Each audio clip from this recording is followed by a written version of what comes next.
Rookie, episode number 7. Number 7, Space Coast Podcast Studios. It's sunny again. It's been very rainy here in Florida. You're listening to Ruthless Politics. We also want to say really quick, thank you. We're almost at 1,000 likes on Facebook, and that's really cool. We're getting more engagement. And push us over the top to everyone today. Yeah, let's get to 1,000 today. Let's hit 1,000 today. And we want to also thank that guy on iTunes that's pretty much ruined my week. We got one beautifully scathing review on there. And but thank you for listening. Clearly you do, and closely. And that's all we want. Haters going to hate, Treez. I wouldn't worry about it. Yeah. Let's get right back into this. We haven't touched on Dayton, but I think, and let's touch on Dayton, and then you could talk about the NRA and the angle that you were talking about with that. Pat is he's got like NRA shirts and hats. The National and all that. Russia Association. Yes, he's got an interesting perspective here of Russia's role in the NRA, which I didn't even know that was a thing.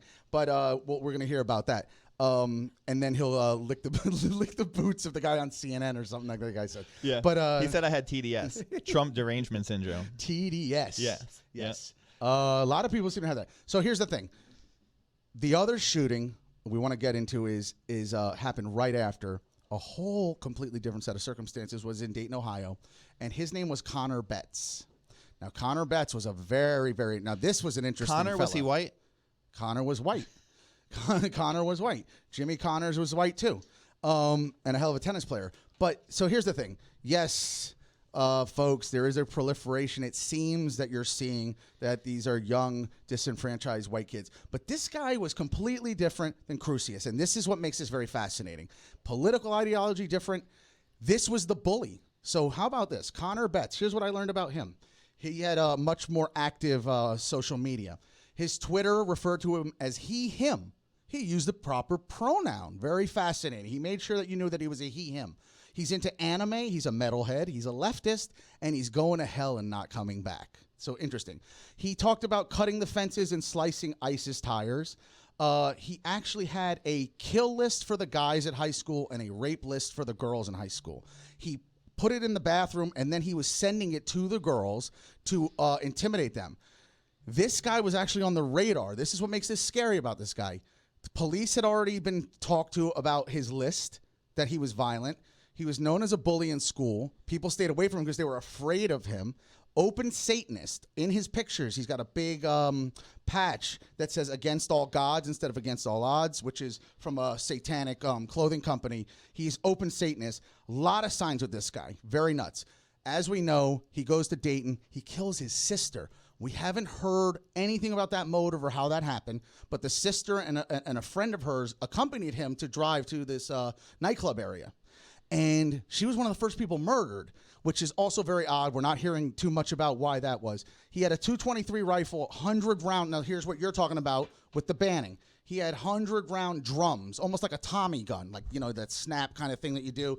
And you got 100 bullets in there, like that. So the police were to him in a minute, and he got that many people injured and killed because of that clip. You can't disagree with that. That's hard to disagree with. I would agree with that kind of clip to be on the streets.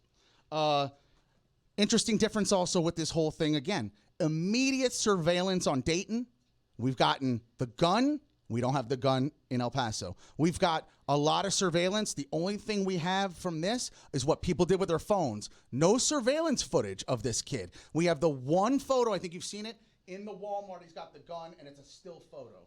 I've seen one photo as far as from a surveillance camera. I find that a little strange as well. I'm just saying in terms of comparing the two.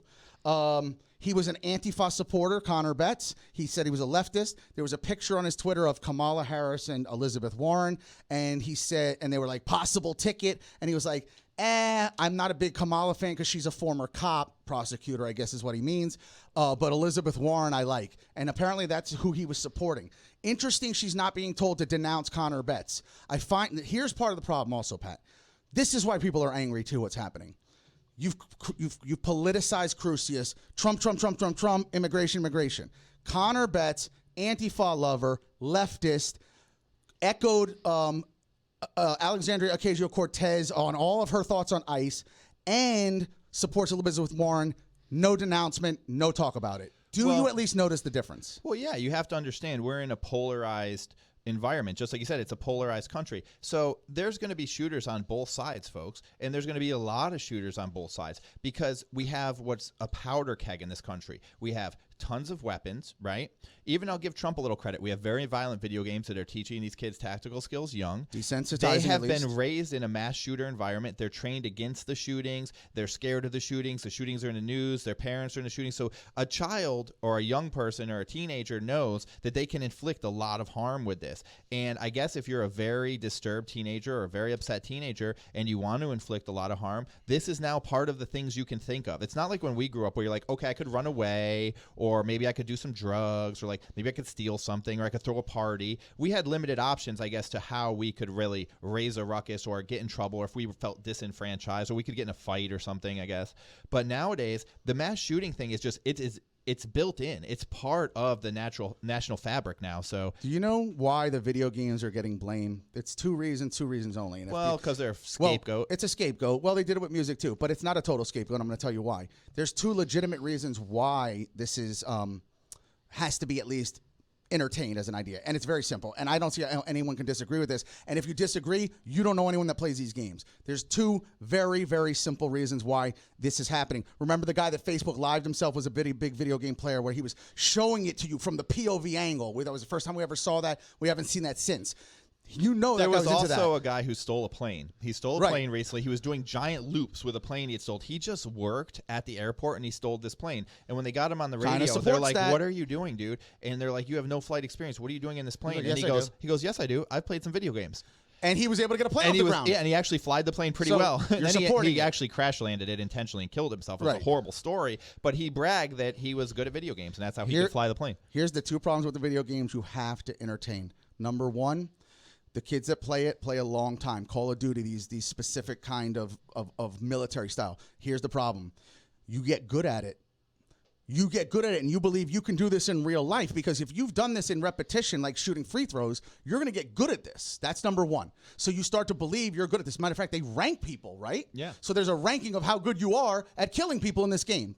Correct. Yes. Number one. Number two, the desensitization. If you spend hours and hours killing people online, which looks really, really real, you may 1 out of a million may do it out for real, because they don't care about those people they're killing anymore. They are video games. I agree with you. That's a video game on to the them. Desensitization. I think it comes down to only 2 points. If you're going to play a lot of video games and kill people, you can become desensitized to it. You can also learn some tactical skills. But people have been playing video games for longer than we've really had this problem the way it is now. And video games back in the day when we were growing up were still very violent. It's not like video games have ever not been violent.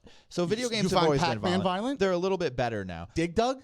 No, maybe not those particular ones. Frogger? But there was other ones that were pretty violent. Sure. Like what about Zelda? You were killing it's an evolution. things. You were It is an evolution. Things. Absolutely. You know, so we've always shot at stuff. And here's the thing: if you're not going to address guns, I don't think you get to slide past guns and go all the way down the ladder of things that are causing this and get down to video games. Like you can attack video games in a well-rounded piece of legislation or in some well-rounded discussion about making a safer society here in America. But the problem is this: video games have a lot of freedom. They're going to be way covered under free speech and all of that, just like some of these sites are. They're not going anywhere. Yeah, and Americans ultimately, I think, have made a decision a long time ago that they are not willing to trade freedom for bloodshed. They don't want a safer society to give up some freedoms. I'm a liberal. I don't even know if I want to. If I have to stop playing video games that I find really fun to save a couple lives, maybe it's not worth it. Now, obviously, that is a harsh statement, and I think that we do need some sort of gun control. But my point is this: until we talk about gun control, until we talk about